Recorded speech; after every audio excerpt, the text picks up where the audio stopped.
बांग्लादेशी, हम उनके भाई, वो हमारे भाई हैं, तो अगर उन्होंने किया है, असल में भारत को अब तकलीफ ये हो रही है कि ये दो भाई आपस में अब मिल ना जाएं, और अगर ये मिल गए तो फिर जो मेरा ये खित्ते के अंदर जो मेरा वो जो एक है ना, समझ लें कि पावर है, और मैं जो अपनी अकड़ दिखा रहा हूँ, वो मेरी खत्म हो जाएगी। और शहबाज शरीफ साहब हमारे वजीर आजम हो गए या हमारी आर्मी, वो हर तरह से सपोर्ट करेगी।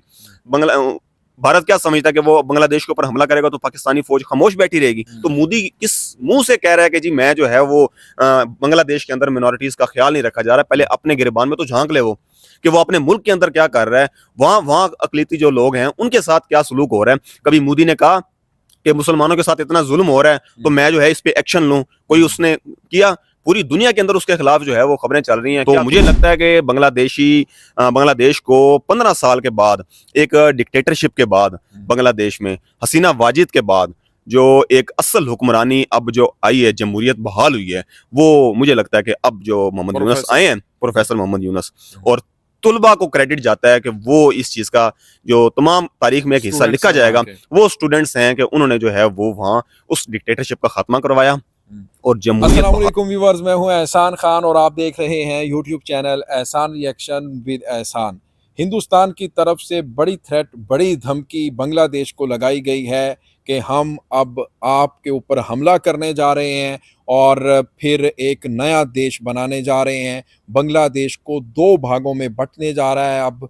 और क्या हिंदू कार्ड खेल कर मोदी अब बांग्लादेश को दो हिस्सों में तकसीम करेगा या फिर हमला करेगा? क्योंकि जो हिंदुस्तान के बड़े बड़े नेता हैं, लीडर हैं, वो कह रहे हैं कि बांग्लादेश के ऊपर हमला करो, और अगर हमला करता है तो इसके ऊपर जो पाकिस्तान है वो अपने मुसलमान जो भाई हैं उसके, बांग्लादेशी, उनके साथ खड़ा है, कंधे के साथ कंधा मिलाकर, या फिर नहीं खड़ा। इसी के ऊपर बात करेंगे। पाकिस्तान के से हमारे साथ इस वक्त मौजूद हैं फरासत सलीम साहब, जर्नलिस्ट हैं, इनसे इनका जो एनालिसिस है वो लेंगे। बहुत शुक्रिया फरासत साहब। सर बहुत शुक्रिया आपका।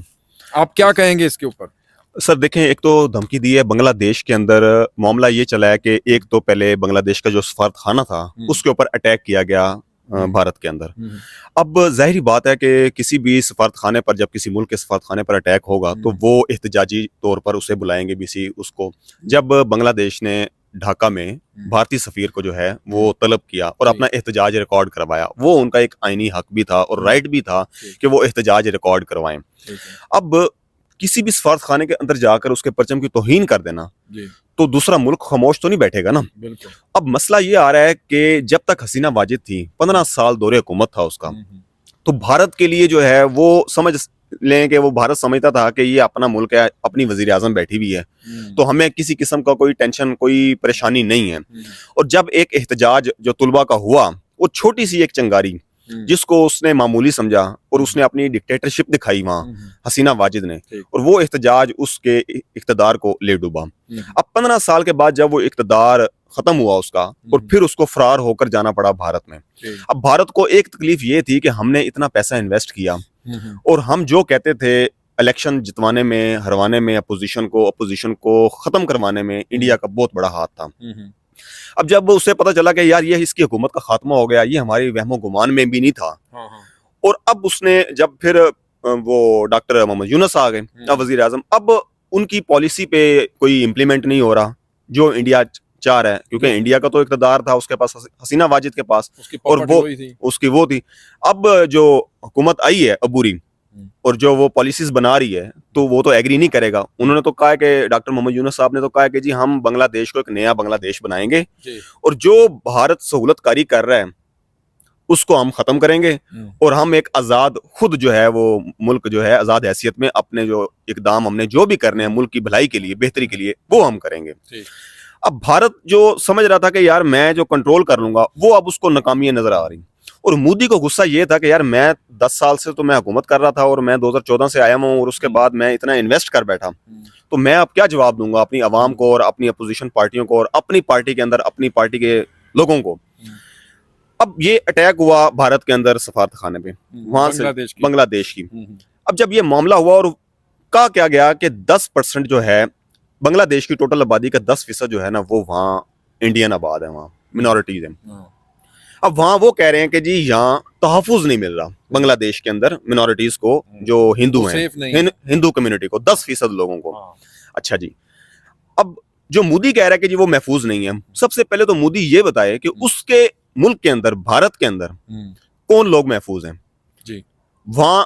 जो दलित, जो उनकी सबसे वो एक जो है निचली जात वाले लोग, वो महफूज नहीं है, उनके साथ बुरा सलूक, उनको मारा जाता है, उनकी कदर नहीं की जाती।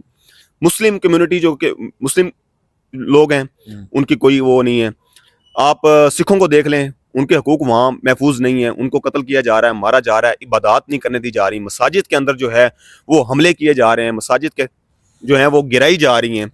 और फिर उसके बाद अमल दखल उनकी जमातों का, वो अगर कोई भैंस वो उसका गोश्त लेके जा रहा होता है और कोई उसकी तहकीक नहीं करते कि यार ये वाकई गाय का गोश्त था या नहीं था, लेकिन सिर्फ ये देखते हैं कि मुसलमान जा रहे हैं, तो उसको वो रोड के ऊपर जो है उस पर तशद्दुद का निशाना बनाते हैं, उसे मार देते हैं, उसको पूछने वाला नहीं है। तो मोदी किस मुंह से कह रहा है कि जी मैं जो है वो बांग्लादेश के अंदर मिनॉरिटीज का ख्याल नहीं रखा जा रहा है? पहले अपने गिरबान में तो झांक ले वो, कि वो अपने मुल्क के अंदर क्या कर रहा है, वहां वहां अकलीती जो लोग हैं उनके साथ क्या सलूक हो रहा है। कभी मोदी ने कहा कि मुसलमानों के साथ इतना जुल्म हो रहा है तो मैं जो है इस पे एक्शन लूं? कोई उसने किया? पूरी दुनिया के अंदर उसके खिलाफ जो है वो खबरें चल रही हैं, क्या कुछ उसने जो है वो जालिम नहीं ढाए मुसलमानों के ऊपर? और सिख कम्युनिटी जो है वो कितनी वहाँ उसके खिलाफ एहतजाज कर रही है, मुसलमान अलग से एहतजाज कर रहे हैं, वहाँ के जो अपने उसकी कम्युनिटी के लोग हैं, जो छोटी जात के लोग हैं, वो मोदी के खिलाफ एहतजाज कर रहे हैं। तो मोदी की पार्टी के अंदर से भी आवाजें उठनी शुरू हो गई हैं।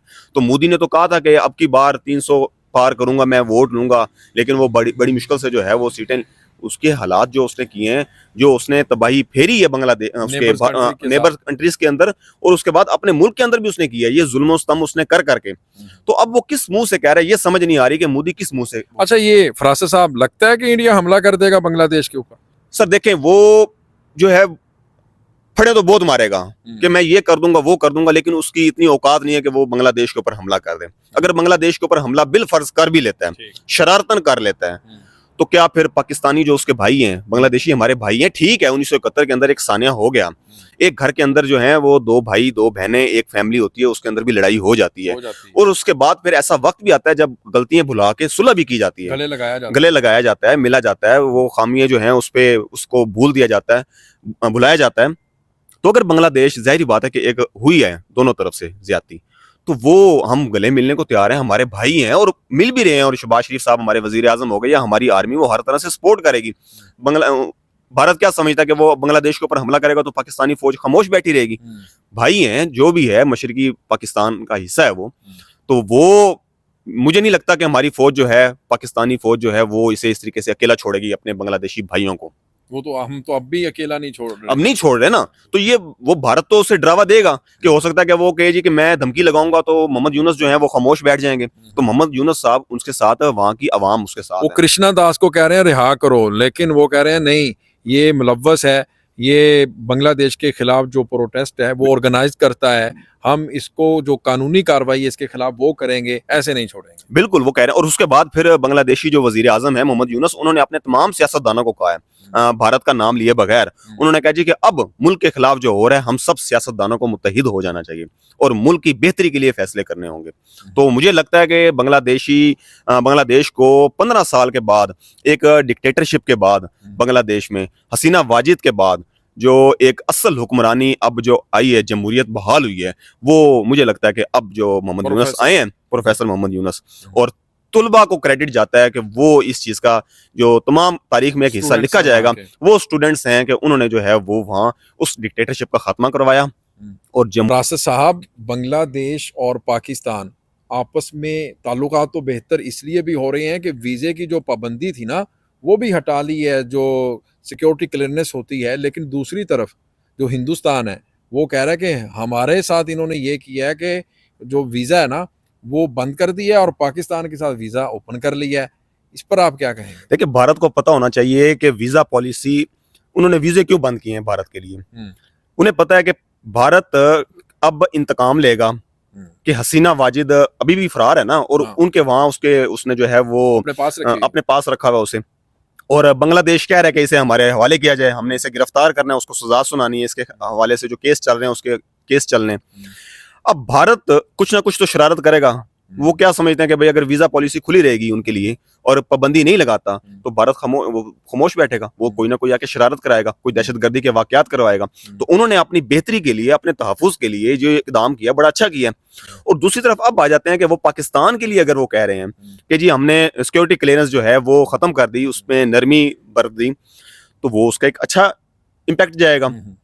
पाकिस्तानी मुसलमान है और वो हमारा भाई है, बांग्लादेशी, हम उनके भाई, वो हमारे भाई हैं। तो अगर उन्होंने किया है, असल में भारत को अब तकलीफ ये हो रही है कि ये दो भाई आपस में अब मिल ना जाएं, और अगर ये मिल गए तो फिर जो मेरा ये खित्ते के अंदर जो मेरा वो जो एक है ना, समझ लें कि पावर है और मैं जो अपनी अकड़ दिखा रहा हूँ वो मेरी खत्म हो जाएगी। अकड़ तो वैसे उसकी खत्म हो रही है, ठीक है, वो बांग्लादेश के बाद ना अब उसे मिलिट्री एक्सरसाइज इकट्ठी हो रही बिल्कुल है। बिल्कुल, और अब वो उसको यही यही डर चल रहा है कि एक तो वीजा पॉलिसी हो गई और दूसरा अगर मिलिट्री सपोर्ट उधर से मिल गई, जैसे उन्होंने कहा है कि जे F-17 जो है वो हमने प्रोवाइड करने हैं, उसके बाद मैं तो कहता हूँ कि हुकूमत पाकिस्तान और पाकिस्तान की आर्मी जो है वो, हमने जो एटम बम बनाया वो किस लिए बनाया हुआ है, उसका कुछ ना कुछ फार्मूला जो है वो बेचा ना जाए, लेकिन एक प्रॉपर उस तरीके के साथ अपने भाइयों को सपोर्ट करना चाहिए कि न्यूक्लियर ट्रीटी हो जाए। हाँ बिल्कुल बिल्कुल, कि अगर वो आपको जरूरत है तो हम आपको गाइड करते हैं।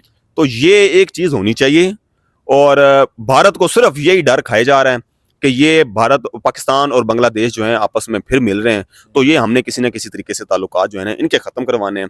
और हो सकता है कि मुझे लगता है कि अगर ये अब देखेगा सिक्योरिटी क्लियरेंस में नरमी हो गई है तो वो कुछ ना कुछ शरारतें करेगा, फिर वो कहेगा कि बांग्लादेश ने पाकिस्तान के अंदर ये करवा दिया।